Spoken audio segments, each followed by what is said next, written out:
Hi everyone, I'm Habi from Fabicom Pro Interactive Division, and this is Lost Eclipse. It's a psychological horror detective adventure where you play as a detective investigating strange events that occur across two different worlds, the real one and the alternate one. Your mission is to uncover the truth, collect evidence, and piece together what really happened behind the rumors that a single solid-state corporation might be responsible for everything. Imagine Phoenix Wright lost in Silent Hill, but running entirely on a retro Game Boy. That's the kind of experience Lost Eclipse aims to deliver. An eerie mix of retro visual, detective gameplay, fused with psychological horror and courtroom dramas. Objection! So the idea started from something simple. My laptop could barely run modern engines, so I looked for something light and discovered GB Studio. It's an engine built for the Game Boy, very limited, low resolution, tiny memory, only a few buttons.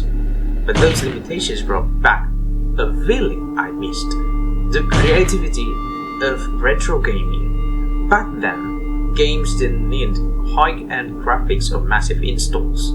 They just needed to be fun and memorable. That's when I asked myself, do we really need hundreds of gigabytes just to feel scared? And that question became the foundation of Lost Eclipse. I've always loved detective and horror stories, but most of them are linear. Once you know the ending, you rarely replay them. So I wanted to change that. In Lost Eclipse, I created something I call the sacrifice mechanic. It's simple. To progress the levels, you have to give something up, but the impact will happen later in the story. Every action has consequence. You might pass a level, but lose a piece of truth, or your body, your sanity, even your blood. You might uncover the truth, but lose something important in return. It is inspired by Life is Strange and District to show you how F the situation, but with a darker question in mind, does finding the truth always require a sacrifice? As a solo developer, this project is also a statement that anyone can make a game as long as they keep the scope and embrace their own limitations. Lost Eclipse actually started as a small prototype, just to show areas, one real and one alternate world.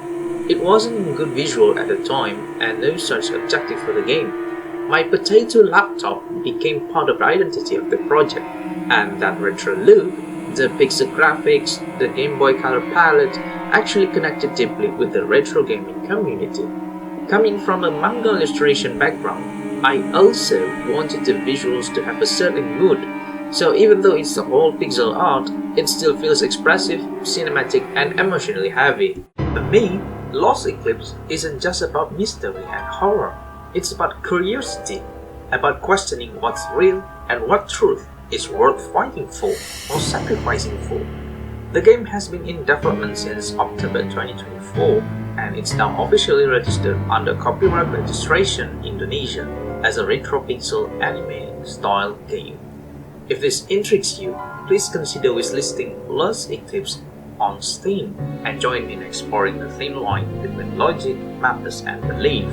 I'm Happy, and my last message, stay curious.